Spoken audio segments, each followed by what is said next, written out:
just to give you a little bit of my background, I came to America initially as a missionary for my church, and I was assigned to Los Angeles.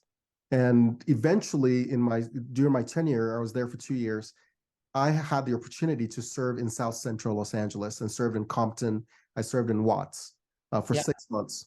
And some of what you're saying is true. And I have often said this. I met kids in these areas who I was asking questions, and I was surprised that there were kids in the middle of Los Angeles who had never seen the ocean. Yeah. Right. And in that moment, my mind was, what opportunity does this kid have if they still have to imagine what the ocean looks like when the ocean is only 20 miles away? Oh my Right. God. Yeah. And so I understand where you're coming from, that people are trapped in these systems.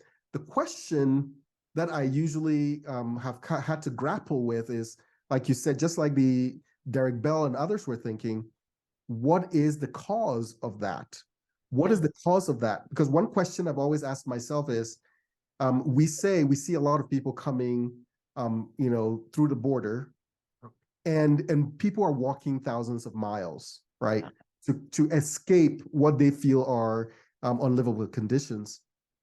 Yesterday, I saw a video, someone showing migrants coming over, and they were asking them, "Where are you from?" Venezuela, this, that. And then I heard one from Burkina Faso. That is the country in Africa that is borders my country, Ghana. And I'm like, how did a person from Burkina Faso get all the way to the southern border and come through? So when you see that, Yeah. then the question becomes, why are the people in the inner cities who are trapped, why are they not acting in many cases like these people that are fleeing those Yeah. bad conditions? And that's part of the question, is like, what is going on? Why are people stuck? Why are they not up and migrating? Why are they not, in mass doing something? And so actually, one point of agreement I'll have with you is this. It's the fact that I believe there are systemic issues. Yeah. However, I don't necessarily believe that it has more to do with race. I actually think that these systemic issues have to do with political power and political subjugation.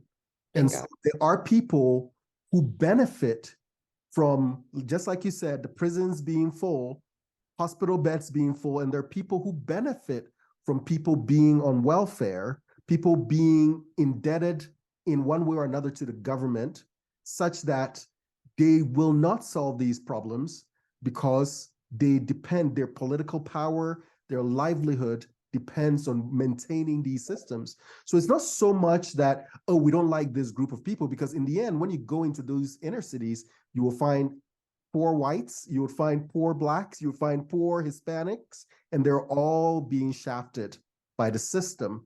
And so it's more of a system of economic corruption and Yeah. political corruption that is holding people back. And so when you look at, places like San Francisco, wealthy, wealthy, wealthy city, and you see people living, tent cities on the Mhm. side of the street, you know that this is not about money. This is not the fact that San Francisco doesn't have enough resources. And Yeah. San Francisco is controlled completely by one political party. So it's not an issue of, there's an issue with one party, fighting against another. So why does that system persist? It's Yeah. because there is a economic and political power to be gained by maintaining that system. Right. And I'm going to go three places here with you. So I'm going to go backwards a bit. One, Compton. Um, my daughter was an actress, went and read to young girls in Compton. And it was such an eye opener for me. It was probably one of my first big eye openers. I had never seen first and second graders with no expression. I was horrified. And I know you experienced it. I couldn't, she's reading this beautiful book and I was horrified. All I could think is, what is going in your life where you are already so bitter? I mean, and then she had to take a picture with them, for the news, and not one smile. And I don't think it was racist at all.